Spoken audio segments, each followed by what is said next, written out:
digitalmuscle.com, and I'm here with my amazing client Mark Durando, who is now 7 weeks out of the NPC Ferrigno Legacy. What's up, Chris Minez?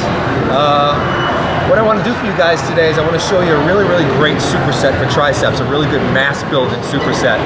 And it involves Smith machine close grip bench presses, but we're going to do them two different ways. The first way is a way that I sort of specialized in. I brought this out a few months ago, and now everybody loves doing these Merlin close grip bench presses, which you'll see it differs from regular bench presses in that the hand spacing is completely different. We actually take the hands from a normal pressing position and we twist the wrist this way so that the elbows come out, so you're actually pressing this way. Now when the elbows come out that way, you get more of the lateral, more of the inner head of the tricep, that long inner head that's underneath the bicep.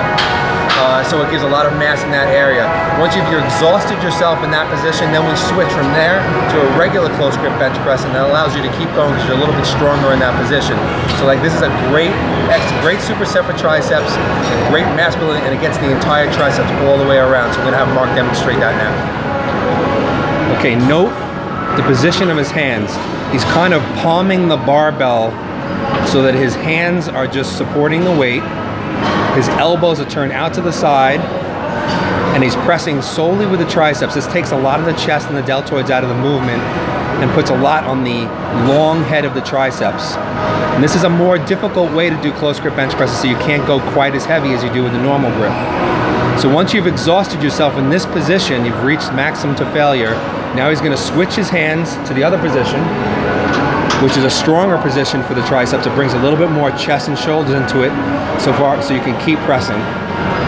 And this will exhaust the triceps all the way from the inner head, outer head, and the medial head. This is a great superset for adding size.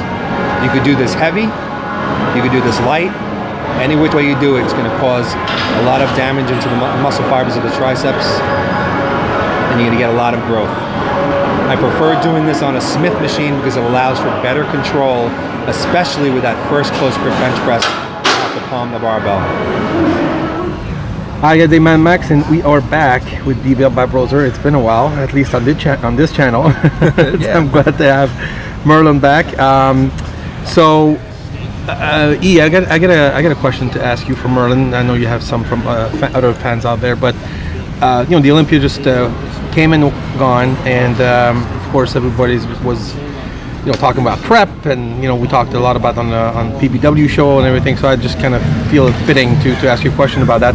What would you say for someone who it's a twofold question, for someone who's just getting started in bodybuilding and is looking for a good coach? We talked about this on the radio a lot of time. People do like one contest or claim themselves coach, or so many coaches out there, internet coach, gym coach, that should not be coaches. What would you be, and since you're a coach yourself and a good one, and I know that by experience, what would you say is the best way to go about finding the right coach for you? And if it was you, what would you do to do that? Because there's some good coaches out there, obviously, but it's not always evident on how to find them. So what would be the best advice you could give someone who's just getting started? Well, I think that one of the best ways to get started is to talk to other people who have coaches and find out from them what their coaches are about, and talk to those coaches, because it's a good way to start. I mean, at least if you know people in your gym or even online that have coaches who look good, obviously, and so you can start there. But that's not where it ends. You don't just say, well, this guy has a coach and he looked good, so he's the coach for me. I mean, what you want to get from especially from a prep coach, somebody who's going to really take you through, and I want to distinguish a little bit between a trainer and a prep coach, because a trainer obviously is one level of coaching, but a prep coach is somebody who really has to take you through every single aspect of getting ready for a show. And there's so many different aspects, and it's so advanced that you have to have somebody who, first of all, I think a prep coach should be somebody who has competed themselves a number of times. I don't think that doing one show turns you into a prep coach by any means. You have to have experienced winning, losing, and everything in between. You have to have experienced, going through the different levels, competing in different organizations, dealing with, different judging panels, and just know what it's like to go through, easy prejudges, difficult prejudges. I mean, there's so many things to know and get used to, and to be able to impart on, to your clients. I think also that, there of course should be some type of educational background, and that doesn't necessarily mean they have a PhD or something, crazy, but, they should have some background, at least that's taught them about anatomy, physiology, kinesiology, biology, nutrition, or some certifications, some really worth it certifications, and everybody knows there's differences between the certifications out there. There's some certifications that you have to really work hard to earn, and there's other ones that are just easy, answer a few questions and you're certified. And I also think that, references can be important. A lot of people ask me, they say if they don't know me, or if they don't, necessarily know everything that I've done, they'll say to me, do you have references? And I'm happy to provide, a coach should be able to provide references to other clients you've had, and maybe of the same level that you're at, so that they could speak to those people and see what you're about and see how you handle them, so on and so forth. And another thing for a coach should also be, the coach should be very, very invested in you and your goals. A lot of coaches out there, maybe they have too many clients, maybe they're too cookie cutter in their approach.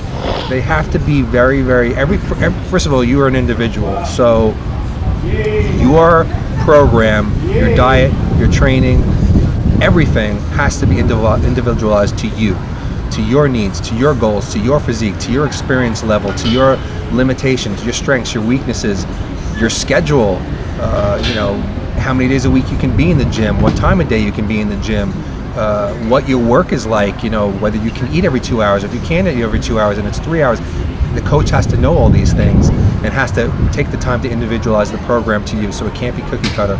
But they also have to be very interested in you. I think that, especially when you're getting ready for a competition, you want to feel like you have a team, and the coach is part of the team. And you want to know that your coach is there for you, and you want to know that your coach cares about your results. So the coach should be able to understand when you have a question, when you have, and there's always, everybody from amateur level up to the highest pro level has fears and has worries when they're getting ready for a show. Mr. Olympia could be, looking in the mirror 2 weeks out and freaking out that they don't look good, and they need somebody to kind of pull them back in. It doesn't matter what level you're at, everybody has that, and a coach will know how to talk to you, will know how to get through to you, will know whether you need positive reinforcement or to be pushed one way or the other way, and that's very, very important. So the coach should always be accessible, should be somebody that, should be only an email or a text away, and not leave you hanging for 3 or 4 or 5 days when you have a question, especially when you're in contest prep. It might be something that you need to have answered that very day. So accessibility is also important. So all these things are important when choosing a prep coach, and not one of these aspects is necessarily more important than the other. They all come together, and what is good coach for one person may not be good coach for another person. So it takes a lot of time to figure this out. Okay, I'm glad you said that, and I'm glad you brought up the level of experience, because my second fold of the question was, once people become good athletes and they become to the professional ranks, you see a lot of time, professionals going from hopping from one coach to the next, always thinking that either someone's going to work better for them, and I understand the idea behind it. We always seem to think that maybe someone else knows something that we don't know, whatever. So what would you say is a good time for someone to actually switch prep coach? How long do you have to stick it out, and what are the criteria to say, okay, this is not working for me, I'm going to work with someone else? Because it seems to be something that's going on in the pros quite a bit. Well, I think, to be fair, I don't think that switching coaches in the middle of a prep is ever a good thing.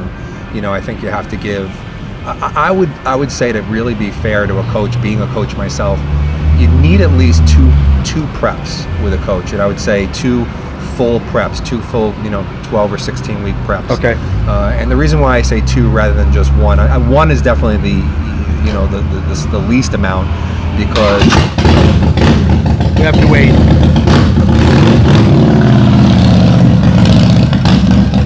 California, guys. Always a lot of bikes out here in front of Golds, and then sirens too. Yeah. So what I was going to say is that you have to give a coach at least 1 full prep, because of the fact that you don't know. You have to trust the process, and you have to have faith that the coach hopefully has a plan. And maybe if there's an 8 weeks out or something, you're looking and you're like, wow, I don't feel like I'm ready. You shouldn't abandon that coach and say, well, I'm not ready, so he doesn't know what he's doing. You may be right where he wants you to be. So that's the first thing. But when I say 2 preps, I think that is the fairest amount, because sometimes in the first prep, the coach has to learn your body. At least give them a prep to learn your body. Everybody's metabolisms work differently. Different foods work for different people, different cardio schedules, training programs. So I feel like sometimes the first prep is almost like a practice. And the coach should be able to get you into shape for sure, but they may not bring you in 100% the first time. They should learn a lot from a prep to take into a second prep. So I would say, to answer your question, 2 full preps is fair before switching coaches. And I want to just emphasize this point, even though you didn't ask me this particularly, but if you have a coach, listen to that one coach. Don't listen to a second coach people, or any other backseat drivers that are out there, because that's just going to, not only is that not fair to the coach you have, but it's also not fair to you. It's confusing. It's confusing, and one coach might have one opinion about how to diet down, another coach might have another opinion, and if you start listening to conflicting results, you're going to go out of your mind. So only listen to that one coach. Put your faith in that one coach. Do you feel that if you have a coach that can actually help you in the off season all year long, it's also an advantage? I'm sure you do. I think that the best coaches are ones that are going to help you all year long. I don't think a prep coach is really more than just a prep coach, because prep is all year round, because when you're not in prep, you're still not off season. We call it, I try to get rid of that off season comment and say growth season or improvement season, because the truth of the matter is looking better for your next show is really going to be based on what you do in the off season or improvement season. So if you have a coach who can not only take you into a competition, but also reverse diet you out of the competition, so you don't rebound, and don't gain too much weight, and then properly bring you into that improvement season, and then know how to improve your weak body parts, how to keep you should always be kept in good shape all year long. You should always look like a bodybuilder, and that way the coach can keep better tabs on your physique and see what's happening. If you have too much fat in your body, you can't see what's happening. So I think it's the biggest advantage is to have a coach who you can work with all year long through improvement season, and then take those improvements and bring them into the show, because a lot of coaches they may improve you during the off season, improvement season, but then a lot of times you end up losing those gains that you made going into the show if they don't properly prepare you in the last 2